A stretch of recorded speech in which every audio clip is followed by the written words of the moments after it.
Welcome to Democracy Ish. I'm Danielle Moody. And I'm Wajatali, and I don't know about you, Danielle, but I forgot my flapper costume and my huge lit cigarette and my cigarette holder at the party that I was not invited to because I was taking my children trick-or-treating and spending an insane amount of money for candy groceries at Lidl, where I was supposed to save money, but everything friggin' is more expensive now. How about you, Danielle? So, okay, first off, everyone pay attention because I just got breaking news that November 1st was Wajahat's birthday. Okay. It was Waj's birthday on November 1st. He, like myself, is a Scorpio, which is why we get along so well. So, everyone in the chat, in the comments later, wish Waj a very, very happy birthday. Scorpios unite. Did you do something this weekend that did not involve Substack's live? My family for the first time made me do something, so we did it was nice. Like first of all on Saturday, we all went to my son's soccer game. That was fun. And then my wife's like, "What do you want?" I'm like, "I don't want anything." She goes, Of "Don't course you you want don't. anything?" I'm like, "Well, there's a new Goonies Lego at the Lego store." She goes, "Fine." So then we went to the Lego store and she bought me a Goonies Lego set that made me very happy. And then I got my kids some toys because I'm like an easy my wife just sits there, stares at me. She goes, "What's wrong with you? I leave you for 5 minutes. You're supposed to say no." I'm like, "Hey, they asked for toys." And then yesterday, a friend forced me and to go to this Tyson Mall. And then like Mm, 15 people just came by we had food and it was nice. And they're all fellow middle-aged folks. And then that's it. It was really nice. I love that for you. Happy birthday. I'm glad that you did not work this weekend and No, I that didn't. No, I worked. I worked on this. ah I published two or three Substacks. I worked, but I also did relax a bit. My wife said, "I'll let you watch the football game in peace," and then and I slept, dude. I slept. So on my birthday, I was like, I'll just wake up late." Uh, Danielle, I mm, thought I was gonna get up at 11. I mhm. got up at 1. Because you're exhausted. That You was are awesome. exhausted. I'm proud of you. That And was good. Danielle's birthday's, folks, in 1 week, November 10th. My birthday is November 10th. A week from Monday, I will be taking the day off because unlike Wajahat, I actually take my birthday seriously, which means that I take the day off, but I will have videos and stuff for you guys. All right. So, you know what's fascinating to me is that today on November 1st, on Wash's birthday, SNAP benefits for 42 million Americans expired, right? Mm, And this is the first time in a government shutdown that the poor, children, families in need are not being taken care of. It is the first time that we are watching in the United States, in a very serious way, the weaponization of food. mm, Now, we have said on this show that Gaza is a mirror, yep. Sudan is a mirror. What you allow to happen in places that you may not visit, you may not even be able to point it out on a map, but the things that we are willing to allow to happen to others will indeed happen to you. So while we watched as billions of our tax dollars go to a continued genocide in Israel, go to the starvation of children and families and women and people, because food should never be used as a weapon of war or a weapon of negotiation. We are now sitting in the United States in the midst of a food crisis, a manufactured food crisis because of the GOP, because there is a contingency inside of our Congress that has $5 billion laying around in order to fund SNAP because it's that serious. So when Mike Johnson stands before the press in a press conference and says, "Well, I really wish that we had a contingency. I really wish that there was something we could do, but the Democrats just won't let us," know that that motherfucker is lying as well as he breathes. So to me, Waj, when I saw this, which you sent today, and this is from Representative Malcolm Kenyatta. This motherfucker held a Great Gatsby party while 43 million people go hungry and health care costs keep rising.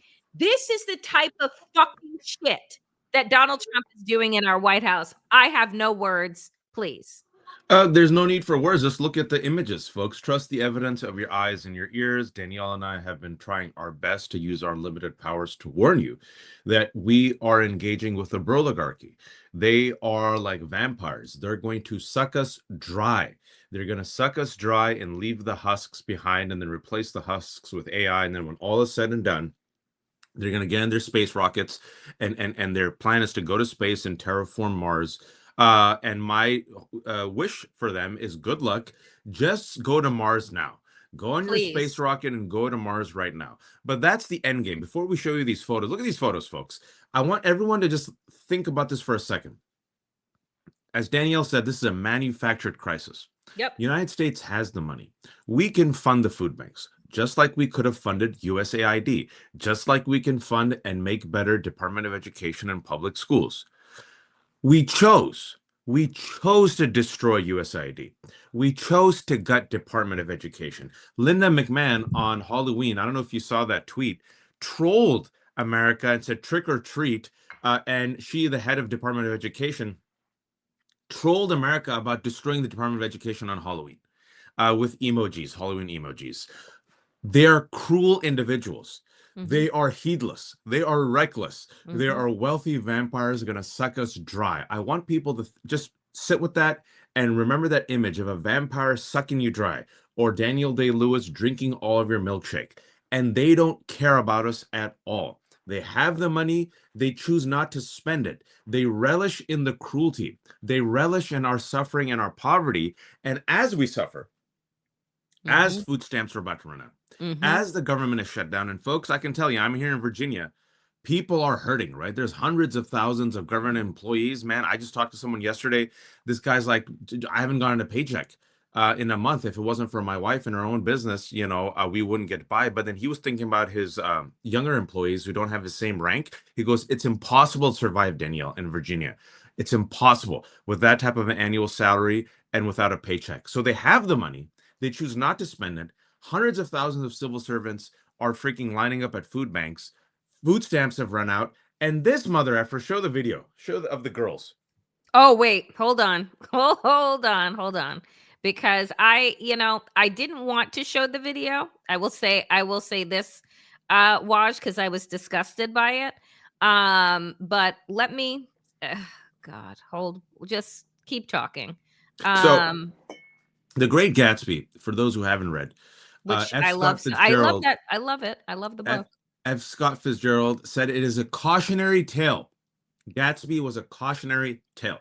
Hmm. It is about insane wealth disparity during the Roaring Twenties, where the broligarchy of that age was reckless, violent, cruel, selfish.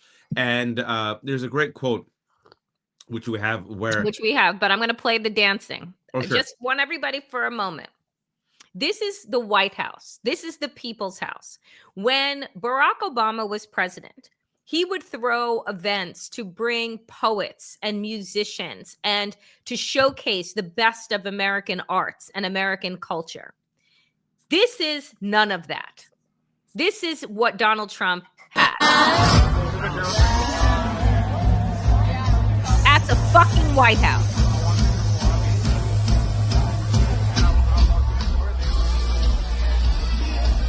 Oh, really? Thanks. Shut up. very Christian. That's very Christian behavior. Yeah, Susan, to use the word disgraceful, there has to be bigger, darker, more even horrible words than shameful, disgusting, grotesque, insane, cruel. Like I don't At know. Mar-a-Lago, I just wanted to give a correction. At Mar-a-Lago. I'm sorry, at Mar-a-Lago, not at the White House, but it might as well be, right? It might as well be. I'm That's the sorry. future. That's the It future. That's what's going to happen in the White House and the White House ballroom. And look, go ahead, read this quote. Great quote. here is the quote. And again, The Great Gatsby.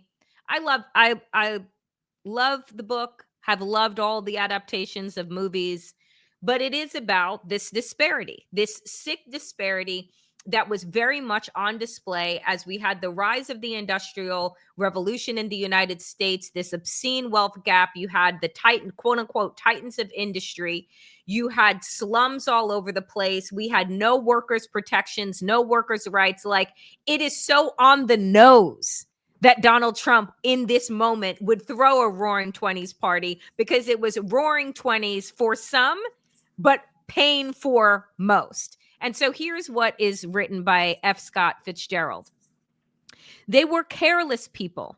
They smashed up things and creatures and then retreated back into their money or their vast carelessness or whatever it was that kept them together, and let other people clean up the mess they had made.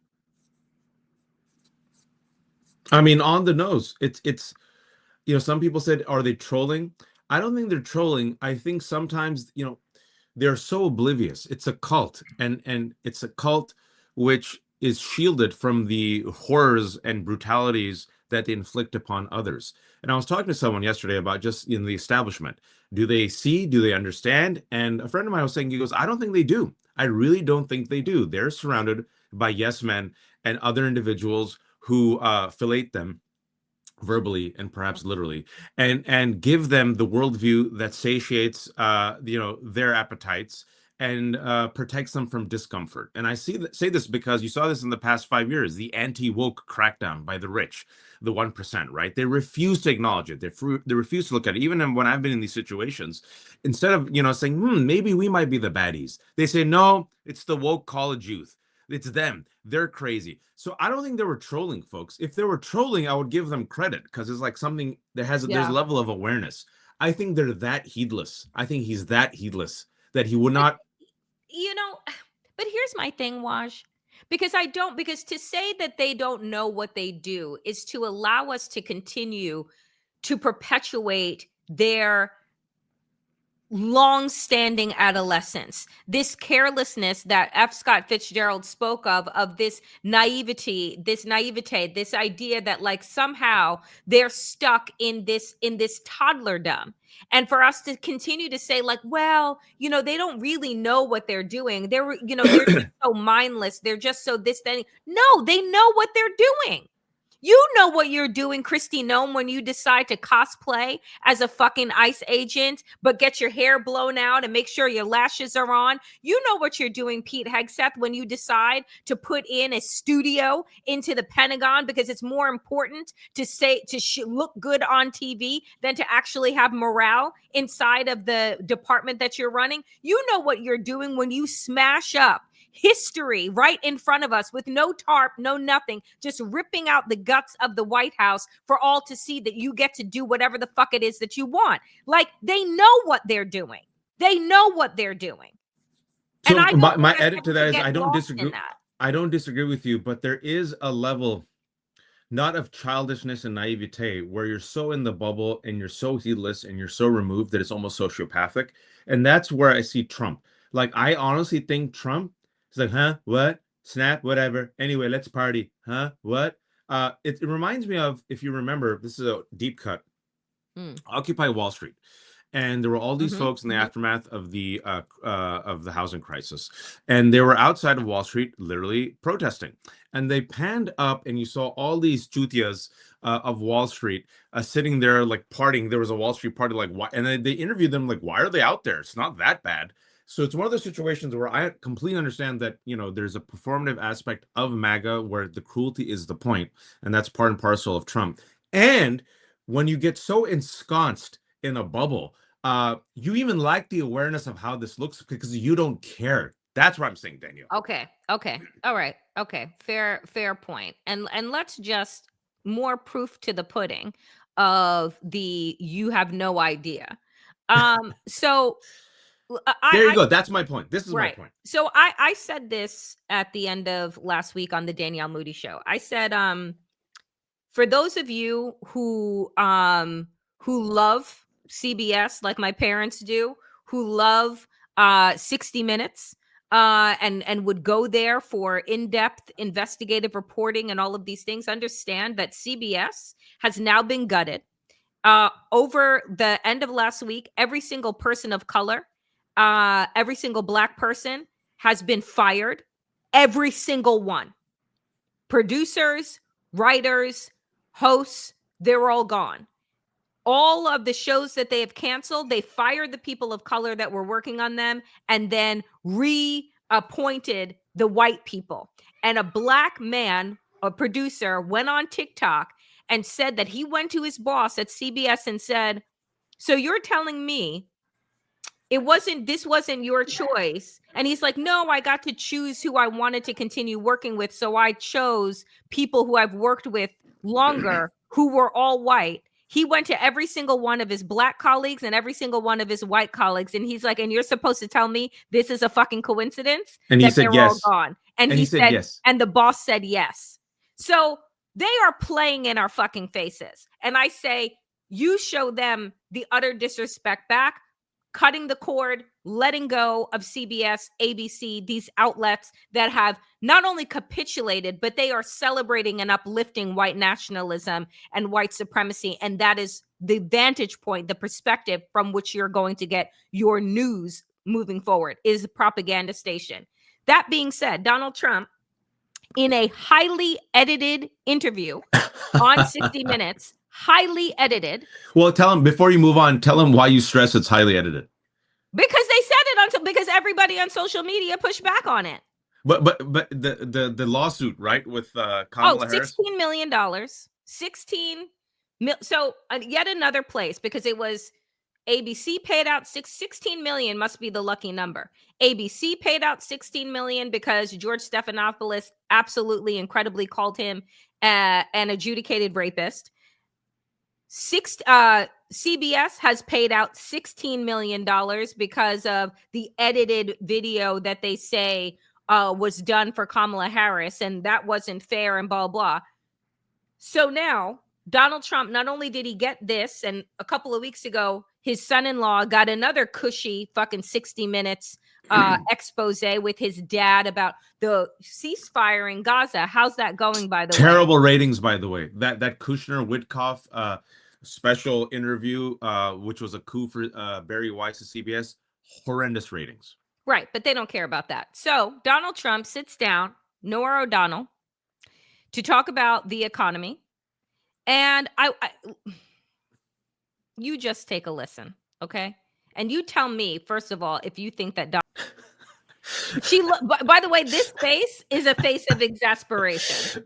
She's like, right? how Like I that got paused in bills. the right place. I got bills to pay. That's what she's thinking. I got bills to pay. I got kids, college. How long can I pull this off? But you're complicit. First of all, he lied. Number one. Number two, when I was talking about that callous disregard, that cruelty, that ignorance and that cruelty. See, it's all the above. I don't disagree with Daniela. It's performative, it's cruel, it's intentional. And then you get to a point where you're so removed from the people that you live within your own bubble of callous disregard. That's my point. Yes. That's where I think with the Great Gatsby party, and as this is happening, he goes, okay, well, everyone's got 401k, whatever, invest in stocks. And she's like, what are you talking about? This is the same man who said groceries. Have you heard the word groceries? They're coming back. This is who he is. But here's the thing. This is the mentality. And we're going to talk about Mom Donnie later, because tomorrow is election day and the record numbers have been huge in terms of early voting turnout. But this is the disconnect between these people that assume everybody has a 401k, right? No, everyone does not have a 401k. And as a matter of fact, right, there are roughly close to 1 million people have been fired. Yep. Right? In both the private sector and in the public sector. Close to 1 million people. And we're not done with this year yet. So you're talking to us about 401ks. And when she's telling you people can't actually afford groceries, right? Like, you've cut SNAP benefits, you've furloughed a bunch of people who are now on lines at food banks. Norah O'Donnell did not do a good job, nor do any of these mainstream corporatists do a good job, because they're too busy trying to keep their job rather than actually do their job, which is to push back with facts and allow the president of the United States to answer the fucking questions. And they don't do pushbacks. They don't do follow-ups. They don't stick doggedly. All you have to do, if you want a really good viral moment, on that point alone, Danielle, Mm-hmm. you just sit there, President Trump, you're wrong. Right now, it's the record price of beef. It's a record price. No, it isn't. Yes, it is. But President Trump, have I'm it go sorry, up. but Yep. the Have it. the government is shut down and people are at food banks. Show me the photo. Here's the photo. Here's the Well, it's under video. Biden. Nope, this is yesterday under your administration. President Trump, the latest data has come out that you're negative 31 on the The economy. data is wrong. The data is wrong. Another poll came out just today that you're negative. That poll's wrong. The job poll is market from is Fox, contracted. Mr. President. Those numbers are wrong. Right. It is one. I agree with you in terms of the bubble that Donald Trump is kept inside of, and that all of MAGA is kept inside of this bubble that they have created that is the antithesis of facts, right? Like facts are kryptonite to them. They cannot touch them. They cannot speak them, otherwise their heads will explode. The point of journalism and the fourth estate is to continue to put their feet to the fire. As Nora O'Donnell is asking those questions, you have people in the graphics department that should be like, and here are the numbers. This is where we are. This is not made up, Mr. President. This is poll 1, poll 2, poll 3, poll 4, poll 5, right? Like all the polls can't be wrong. So if you have different information, please share it with us. Where are you getting your information from? The best people, Daniel, the best people. And then, so speaking of people that are not the best, Jake Tapper, who says to Trump's economic advisor, Trump hosted a GAPC themed party while SNAP runs out. I've heard Republicans even express concern about the optics. Besant, Obama played more golf than any president. And Tapper let him go. Didn't push back. What in the absolute fuck does that have to do with the fact that people don't have food today, that Obama played golf 15 years ago? Because that would have been my response. That was 15 years ago. Sir, even if that were true, how does that excuse Donald Trump and Republicans throwing a Roaring 20s Great Gatsby party with dancers as American civil servants are standing in lines at food bank? Well, Jake Tapper is auditioning for CBS. I'm telling you, folks, he's auditioning for Barry Weiss, who he's chummy with. He sees where the wind is blowing. CNN is trying to become like CBS, all of its right-wing propaganda. So he wants to keep his job, which is why he's doing the both sides and being tough on the Democrats. Just watch the space. All these old guard folks like Nora O'Donnell and Tappers and everyone else, they want to stay in their seat. They realize they can't do anything else now. They don't want to go the way of Don Lemon and Joanne Reed. So you're going to see more of these softball, both sides interviews for the next 6 months, as literally one side supports Nazis, the broligarchy, and is cutting our benefits and making billions of dollars through crypto and grifts. And, folks, and you wonder to yourself, well, what are the people actually feeling, right? Where are the people right now? And it makes sense in terms of what the Supreme Court is getting ready to do with the Voting Rights Act come 2026 in the summer, when the decision will be made to gut Section 2. It makes sense when you're looking at these races that are happening right now, in gerrymandering, but not in the new wave gerrymandering that they're trying to institute, when you're seeing Democrats win special elections, be up in places that they would normally not be up in, because guess what? Republicans and their policies wildly unpopular. You look at this ABC Washington Post Ipsos poll. The approval rating for Donald Trump is at 41%. I mean, honestly, this is within the points of error. I believe that Donald Trump is way below that. He was at 39, 38, 37, again, depending on who you ask. Disapprove? 59% of people disapprove of this president, and we are 10 months into his first year, second term. Generic ballots, 46 to 44, Republican, Democrat. Trump's net approval. Look at the numbers. Waj goes through this every single week. Gaza, -6. Crime, which was supposed to be his big thing, -11. Immigration, your next big thing, -13. It's a new low. Russia, Ukraine, -21. He was supposed to end that war on day one. Yep. The economy, his other major thing, Republicans' major talking point, -25, new low. Managing the government, well, I think that Republicans in the House have worked about 15 days in the last 3 months.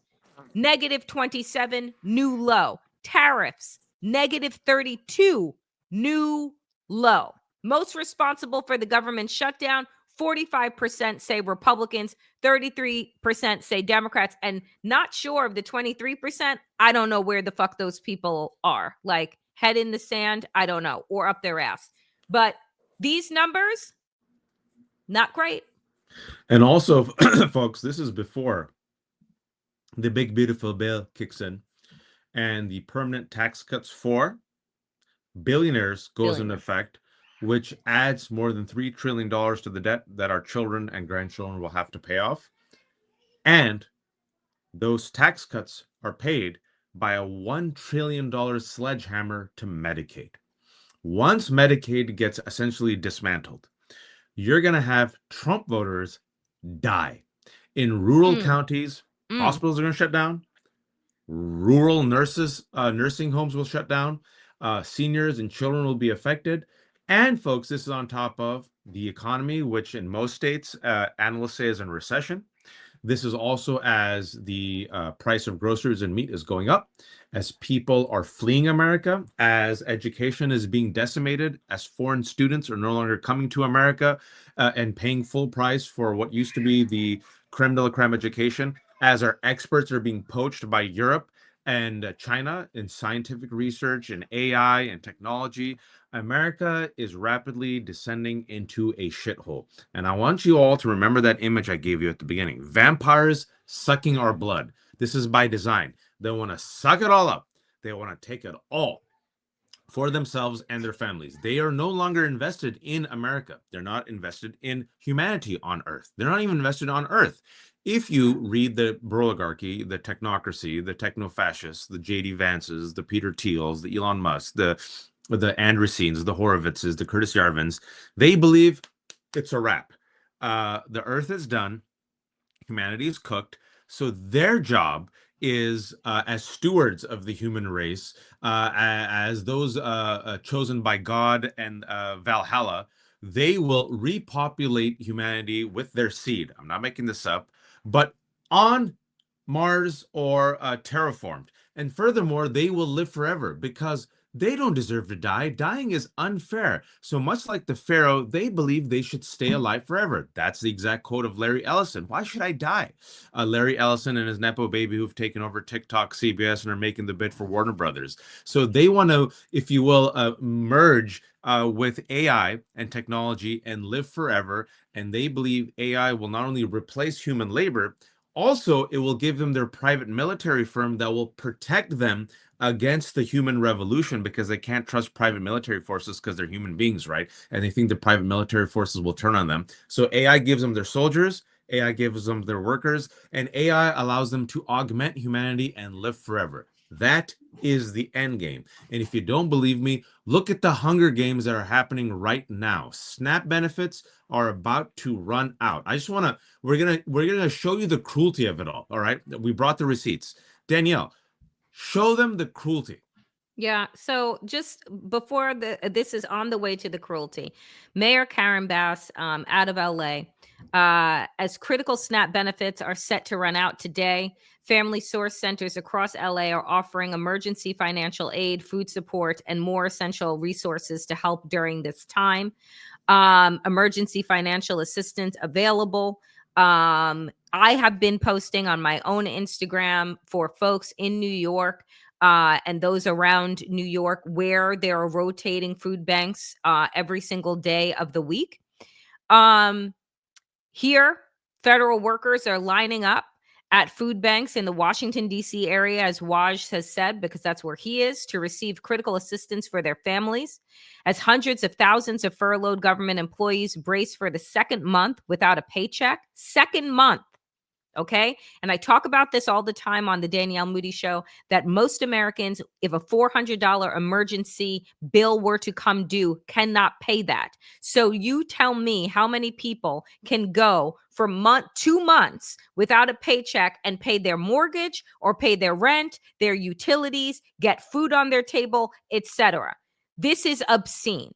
Okay. And no one should work a full-time job and not be able to do any of those things, right? And that is the majority of people that are on SNAP, yes, are in fact working full-time jobs that don't pay enough, because guess what? Our minimum wage has not risen with the rate of inflation, has not risen with the cost of living. And so people are stuck. And so you look at this, and I just There's some breaking news real quick. Okay. The Trump administration says SNAP will be partially funded after judges' rulings required the food aid program to continue. That is 16 minutes ago from the Associated Press. Partially funded. And what judge was that? Was that out of Oregon? What judge was that? Do we know? I remember. I want to get the quotes. Let me find. I will get it to you. Keep going. Okay, say that again, but it was breaking news. Breaking news that the judge recently said that SNAP must be funded. So after the judge's rulings, Trump said today, 60 minutes ago, it will partially fund SNAP after a pair of judges' rulings required it to keep the food aid program running. U.S. Department of Agriculture had planned to freeze payments to SNAP starting November 1st because it said it could no longer keep funding it due to the shutdown. The program serves about 1 in 8 Americans and is a major piece of nation's social safety net. It costs about $8 billion per month nationally, and specifically, nearly 42 million Americans rely upon it. Okay, and this is again what is here at noon. There were actually cars lined up, federal employees that needed food. It's just very heartbreaking to see many of my fellow federal employee colleagues out here needing food, and I just hope that they're able to get what they need. A lot of people, this is their first time ever accessing a program like this. Our 2025 hunger report just recently came out. We were already seeing around the DMV a 36% number of food insecure folks in the area, which is about 1.5 million households. So that's before the government shutdown. Most of my colleagues, they work in the federal government over 20 years plus, and they don't know what tomorrow is going to bring for them. And it's kind of, what is going to happen to me tomorrow? I'm not secure anymore. I'm not secure anymore. And go ahead. Sorry. No. I have the answer for you. Federal judges in Massachusetts and Rhode Island ruled separately, but similarly Friday, telling the government that it was required to use one fund with about $5 billion to pay for their program, at least in part. The benefits and administration cost over $8 billion per month. Folks, I want you all to know, before Danielle continues, this is a choice. Do not give the Trump administration any credit for partially funding SNAP. They only did it after judges came out and said you had to. And even then, they partially funded it. And as they only partially funded it, Donald Trump found $40 billion to bail out his friend Milei in Argentina. And that video that you just saw, that's what's happening all around DMV, because they're government employees who literally have not had a paycheck. And furthermore, they're so cruel that Russell Vought, the co-architect of Project 2025, OMB, the director of OMB, who's a shadow president, is now working a way to make sure that they don't even get their back pay.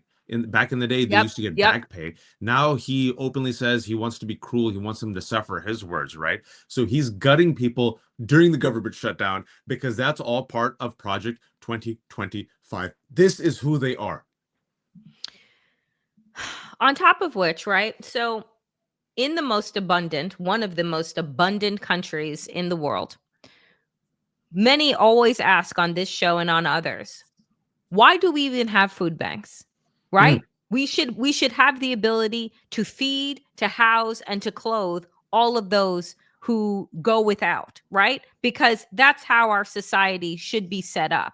Because the fact is, folks, is that, again, we have been conditioned into believing that poverty is a personal failure and not a systemic one.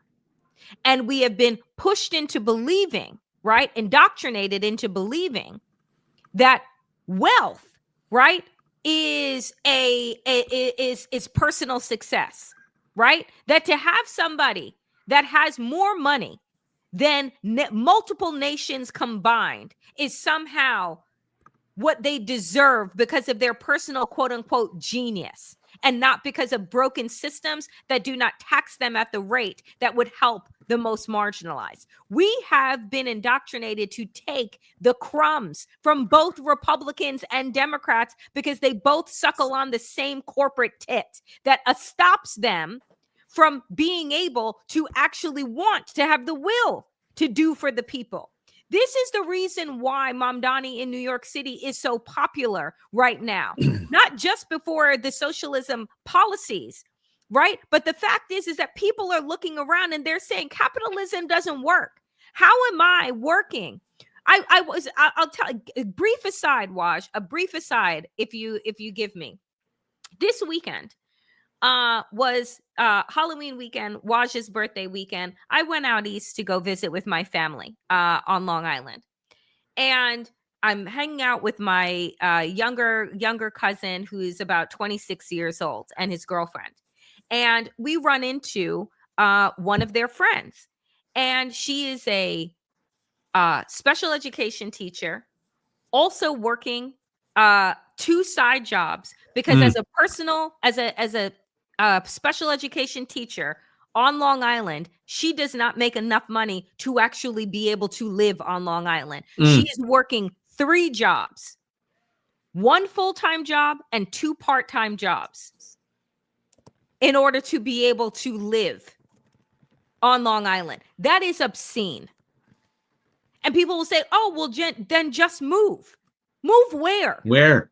Away from your family, away from your friends, away from the life that you built, right? Oh, and people, and again, Republicans, oh, these people need to get jobs. No one should need 3 jobs just to be able to fucking survive. And again, that was the lie of the rise of the gig economy. Oh, There you these go. just people doing side hustles. No, that is once again a failure of capitalism that tells you that, oh yeah, you should work a 9 to 5, right? 40, 50, 60 hours a week. And then on your weekends, which you only really get a day and a half of to rest, you should then either be driving an Uber, working at a grocery store, blah, blah, blah, blah. And then, by the way, oh, you get to retire at 65 and die within 10 years because life expectancy has gone down 3 years in the last 5 in the United States. The top 1% now controls as much wealth as the entirety of the middle class. The only reason the economy isn't even tackling further is the top 10% is spending. The rest aren't. Jobs are contracting because the private sector isn't hiring. All of our resources are going into AI tech centers, which will gobble up all this water and real estate and electricity. Electricity prices are going up. Climate change reports are terrible. We're not investing in the infrastructure. They don't care. They're building bunkers for themselves, throwing roaring 20s parties, and they believe, and they've always said this has been a key feature of Republicans, they think anyone who needs help is lazy. What they say is, you don't need that iPhone. F you. Get rid of that iPhone. Eat that iPhone if you have to. Make iPhone soup. If you don't listen to me, I have a few receipts because I want you all to see this is how they think of you. And I want you to be inspired with righteous rage. This should fill you with a righteous rage. I think Danielle even has a video clip of this. This is a senator. This is a Republican senator. Yep. This is okay. So John Oliver calls out Trump for refusing to fund SNAP, which, by the way, breaking news for those just joining, because of two separate rulings by federal judges. Donald Trump is capitulating to funding SNAP partially, which again will go against the judges' rulings because they said nothing about partial. They said fund SNAP because you have the money to do so. And I want you to listen to what John Oliver says here and what Tommy Tuberville, one of the most stupidest members of the Senate, and now the So Congress, dumb. listen to what he says. Majority of them are white, about 39%, PJ. Yep. And it goes on. This is just deliberate cruelty. Just deliberate cruelty. But it gets better. Continue. Because the USDA sent out a notice to retailers, telling them that they are prohibited from offering special discounts to customers affected by the SNAP funding lapse. Someone wrote, I'm aware of at least 2 stores that had offered struggling customers a discount, then withdrew it after receiving this email. The retailer notice, reminder, SNAP EBT authorized retailers must comply with SNAP equal treatment rule. What more do you need to see? They're gone out of their way to make other people cruel. That's what they've done.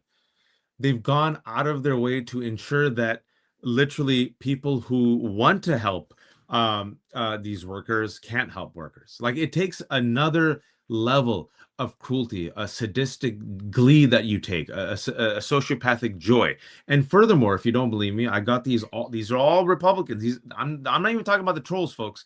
Well, there are now trolls. They're both synonyms, right? But here's a Representative Clay Higgins. All right. He says there are 22 million American households receiving SNAP benefits for groceries at $4,200 per year on average.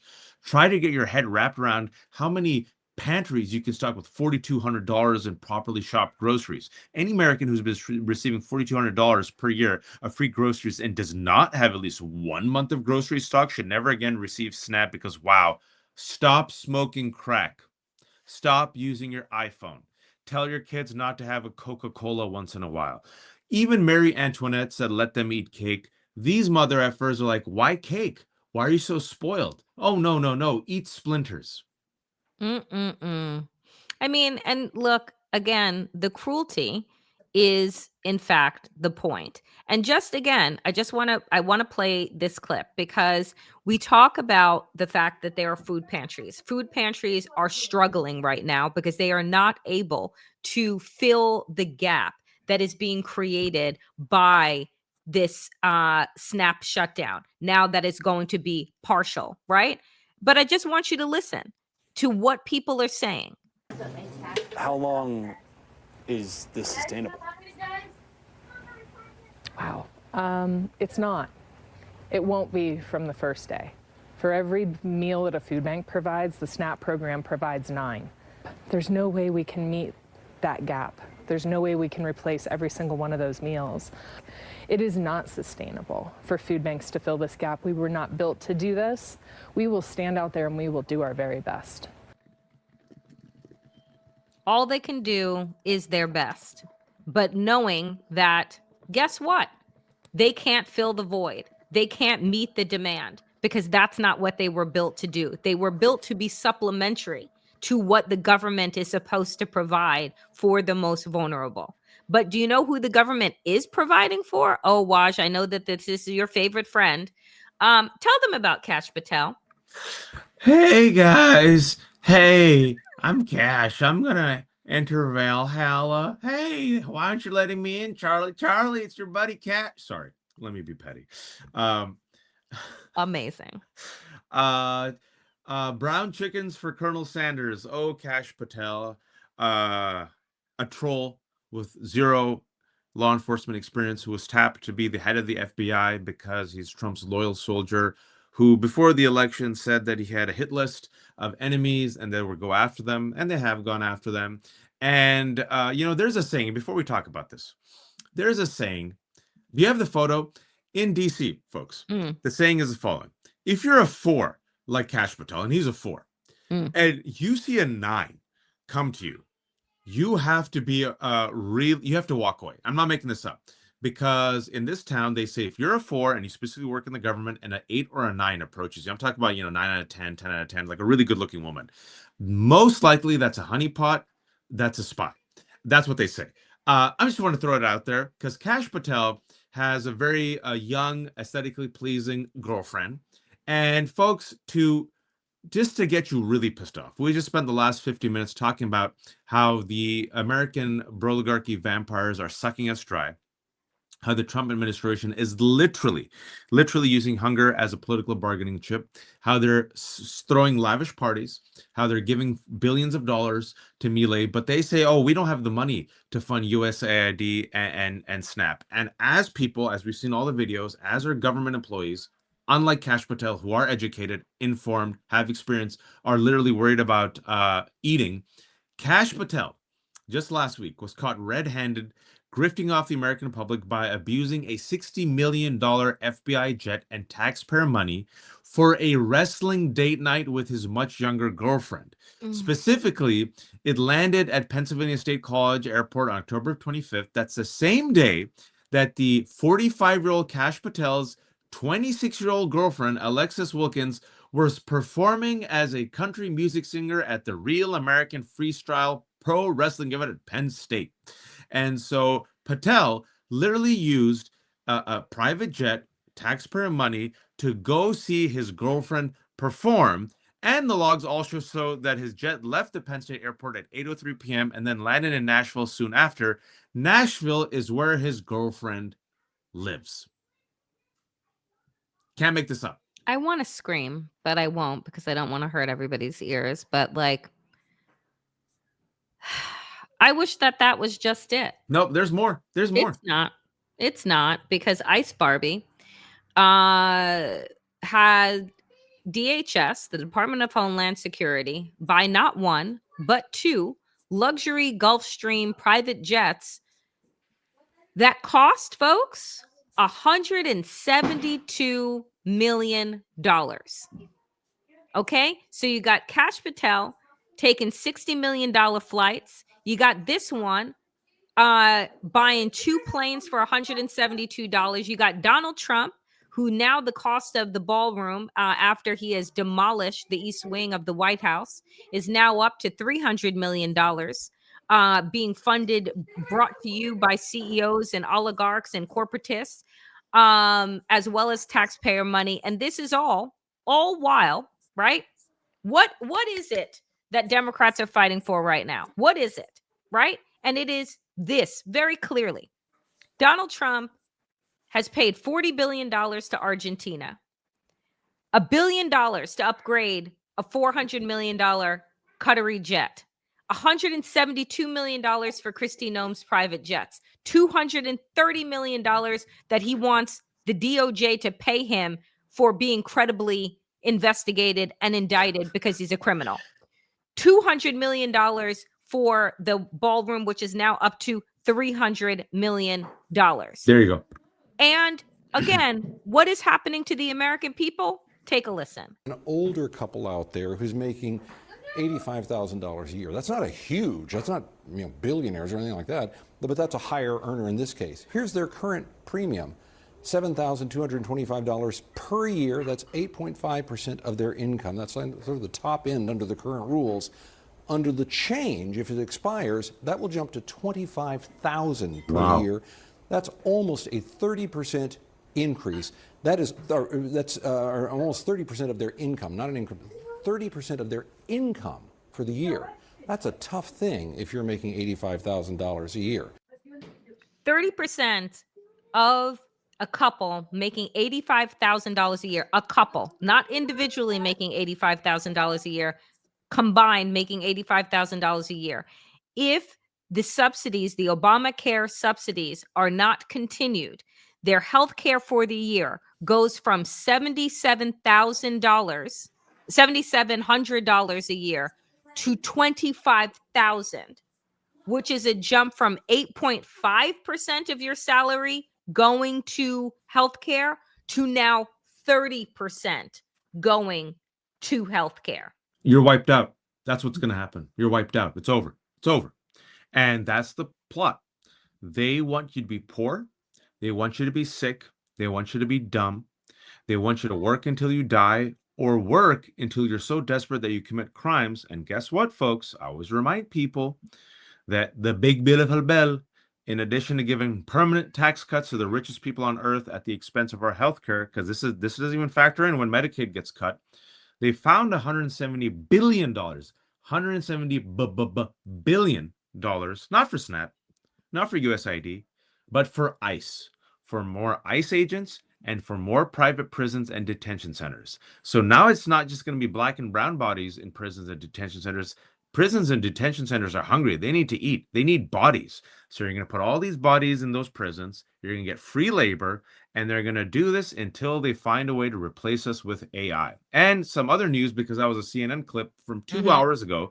We started off the show with the latest polls that came out yesterday. Washington Post, NBC, last week was Economist. There's a CNN poll right now. New CNN poll as of today, Trump's approval rating for them, Danielle, what you were saying, hits a record low of 37%. They say 32% say the country is doing well, 68% say the country is doing pretty bad. So that number matches The Economist, and I think that's where we're at. I think he's not in the early 40s, low 40s. I think he's in 37, 38, which is remarkable that no other president, he even beats Trump one, that Trump won even had slightly higher approval ratings. And this is the honeymoon period. I mean, but what does Donald Trump continue to do? Well, he continues to pardon criminals. Why? Because it's good for his bottom line. In the 60 Minutes highly edited video that was done over the weekend, Nora O'Donnell, here's another piece, says, why did you pardon Zhangpeng Zhao? CZ. Okay, why did you pardon CZ, right? CZ is a cryptocurrency billionaire. He was in jail because it was brought to his attention that people were using his site in order to, guess what? Traffic children, traffic drugs, and he did nothing to ensure that his platform couldn't be used for nefarious behavior. Well, so Daniel, it's even worse. He pled guilty to money laundering. He admitted it. Great. He was in jail for money laundering. He was in jail not just for sex trafficking and weapons trafficking, which is terrible enough. Terrorism. That's what oftentimes crypto is used for. Even the founder, if I may, real quick, people forget, I don't.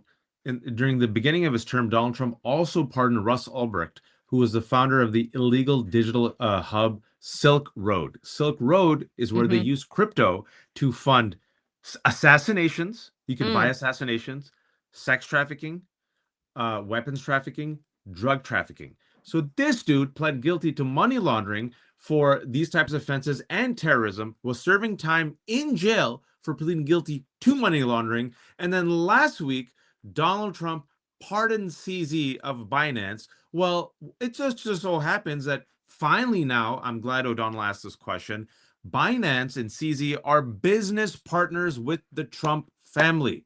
They are business partners. They helped facilitate the purchase of World Liberty Financial, the crypto firm that the Trumps have started in his second administration that has netted them at least $5 billion as everyone else is going sick. Sorry. And what was Donald Trump's response to Nora O'Donnell's question about why he would pardon a money laundering trafficker? Oh, I don't know him. I don't know anything about it. Here's the thing. I know nothing about it.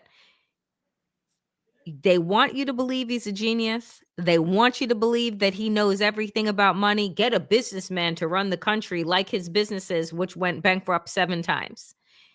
They want you to believe that Donald Trump is the all-seeing, all-knowing Oz. And yet, when faced with basic questions, if you don't know the man, you don't know his backstory, then why the fuck would you pardon him?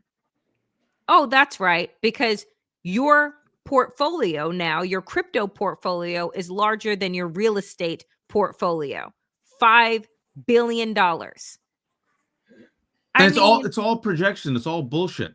Biden didn't know what he was doing. He was just signing things through AutoPen. Your king and your daddy is openly telling the world he has no idea who CZ is, who is a fraudster in jail. And furthermore, he went ahead and just pardoned a man that he doesn't know for reasons he can't understand or admit. But so that means either he's lying or he has dementia. Both are bad. Both can be true. And the Wall Street Journal apparently does know who CZ is, does know what Binance did, because they wrote this spring, Binance took steps that catapulted the Trump family ventures new stablecoin product, like we've been saying, enhancing its credibility and pushing its market capitalization up from 127 million to over 2.1 billion. Trump granted CZ a presidential pardon last week, likely paving the way for the world's largest crypto trading platform to return to the US from where it was banned after the company pleaded guilty in 2023 to violating anti-money laundering rules. At the time, the government said CZ had caused, quote, significant harm to U.S. national security by allowing sanctioned Iranian crypto exchanges, Russian drug traffickers, Hamas militants, and other criminal groups to move billions of dollars through the exchange. Are we great yet? Unclear. And then, not to forget about JD Vance and what we all saw last week with him and Erica Kirk and who we think the runner-up to Donald Trump is going to be, and the love triangle that is happening right in front of our eyes, where we believe that Erica Kirk is going to be floated as the potential First Lady of the United States. We just need to get rid of, his Hindu wife. Please tell them about Nick Fuentes again and what he offered up in response to the TPUSA event. Folks, Nick Fuentes is leader of the Groyper movements that came into popularity for trolling Charlie Kirk for not being extreme enough. Nick Fuentes is a neo-Nazi. Nick Fuentes supports and praises Hitler. Nick Fuentes is an America First white Christian nationalist. Nick Fuentes sat with and dined with Donald Trump 2.5 years ago. Kanye, when he went hardcore anti-Semite, brought Nick Fuentes to that dinner with Donald Trump. To this day, Donald Trump has not rejected Nick Fuentes because, according to reporting, he realized he would alienate part of his base. So what you saw is this. The Southern strategy was used to court racists, but you kept them in check. Kept him in check. You kept him in check. Then the Tea Party happened. You kept him in check. You kept him in check. Then Trump happened. You kept him in check. You kept him in check. Now neo-Nazis have happened. You keep them in check. Now they've taken over. And Nick Fuentes has gone after JD Vance. Man, he calls him, his latest was, you're a gay, overweight, chubby Jeet.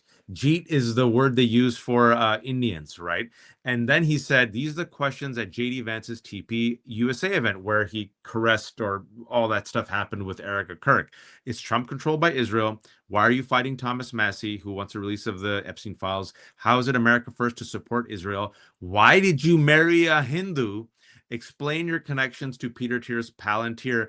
The Groypers have taken over. We run this. I completely agree.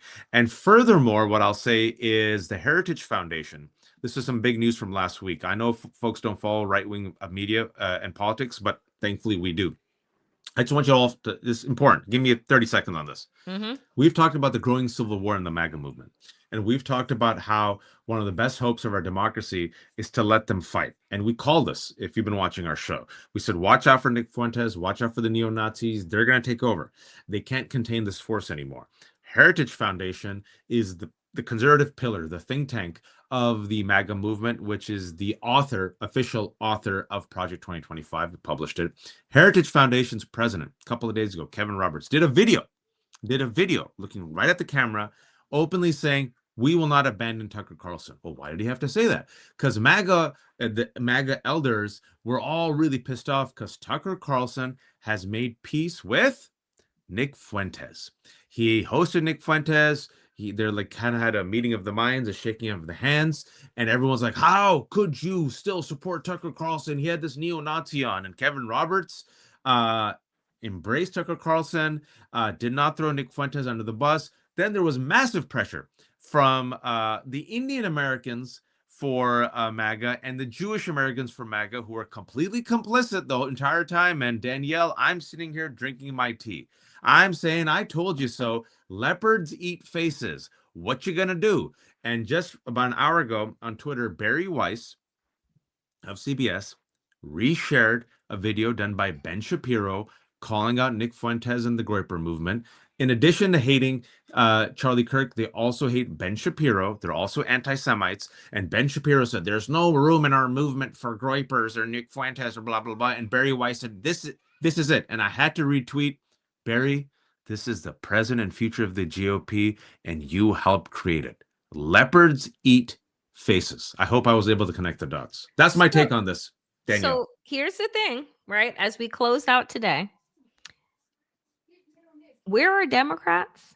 What are Democrats doing while there is a civil war brewing inside of the Republican Party? Are they working to take advantage of it? Are they showing a united front, a united message at this time that the American people can get behind? No. Nope, they are not. Because Hakeem Jeffries went on CNN, and Hakeem Jeffries, much like Chuck Schumer and the rest of them, need to go. They need to be primaried. They need to go. They are useless. Hakeem Jeffries says Zoran Mamdani is not the future of the Democratic Party.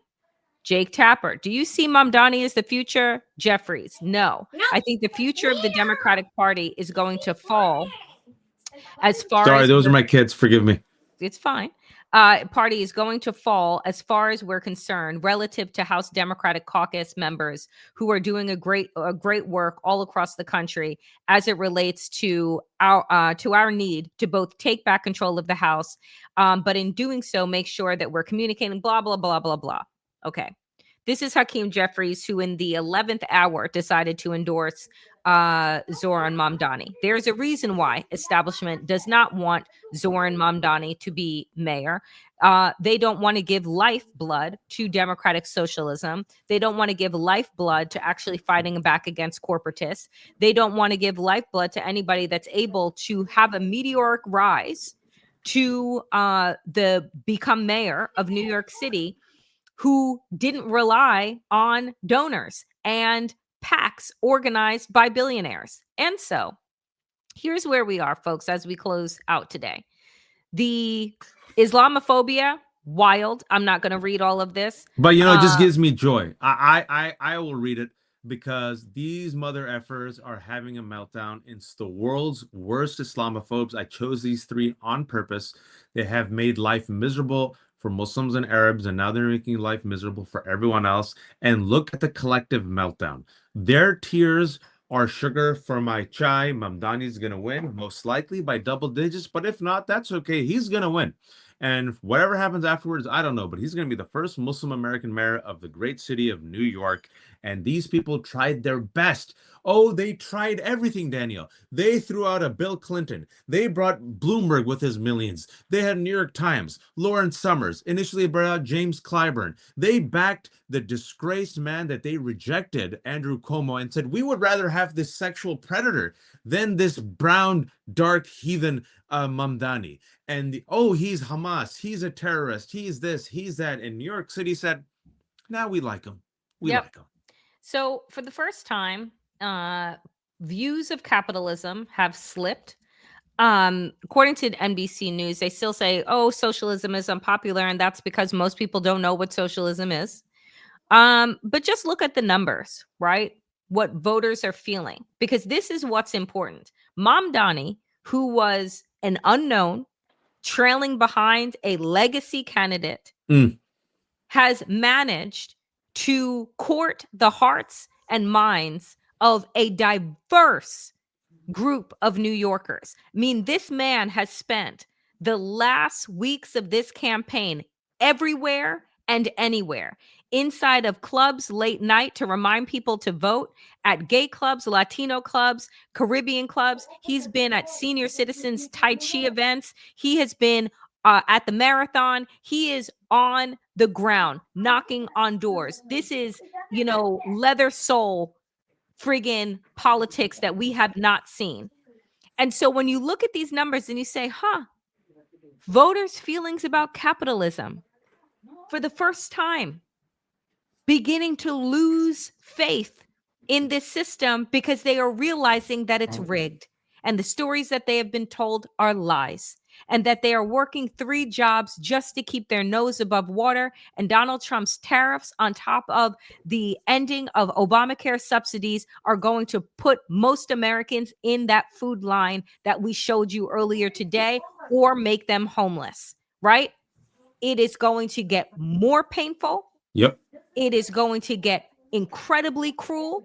Yep. And the American people's eyes are going to be forced wide open to see who has been applauding this, who has been holding up broken systems because it has benefited them and no one else. But now the harm isn't just on the blacks. It's not just the brown people. It's not just the trans folks. It's now hitting everyone.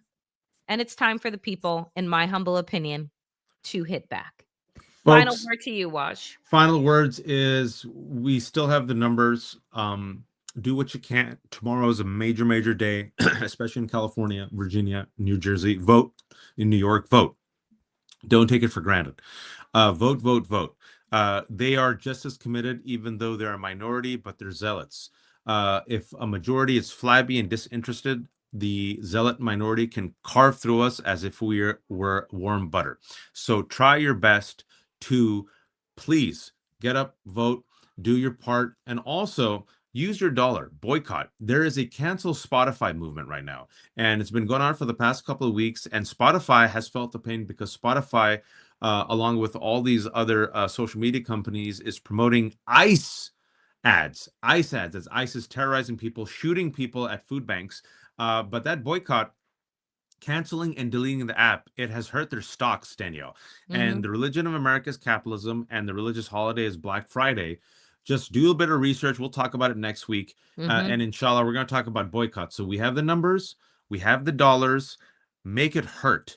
And also vote for the right people tomorrow. And finally, you've seen corporate media fail. We're independent. Danielle and I take no money from anyone. We have no paywalls. We're terrible capitalists. Everything is for free. You're watching this most likely on Danielle's YouTube channel at Danielle Moody. Please subscribe. Get her to 50,000 subscribers. Or you're watching this on my Substack, The Left Hook, or Danielle's Substack, Damn Digest. Again, no paywalls. If you can, please become a subscriber. It's free. And if you have a few dollars, give it to Danielle. She has to feed her dog. And then if you have a few dollars left over, I have 3 cats and 800 kids. Let me feed 1 cat and half a child. But if not, inshallah, it's okay. Do what you can.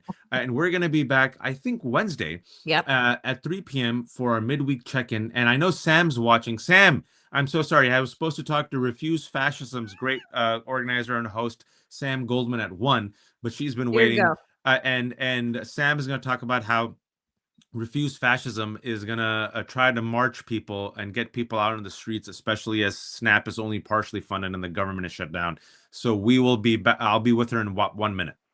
All right, folks, and I will be back at 5 p.m. Eastern for the Danielle Moody Show live. So do check us out. Go to Waj's Substack now, The Left Hook, for his continuation. He does a marathon, folks. A marathonist ain't got nothing on Waj and his Substack. Thank you, folks, for supporting us. Amazing donations, amazing memberships that came through today. Thank you all. We will see you on Wednesday on Substack at 3 p.m. Eastern. Be well. And vote. And vote.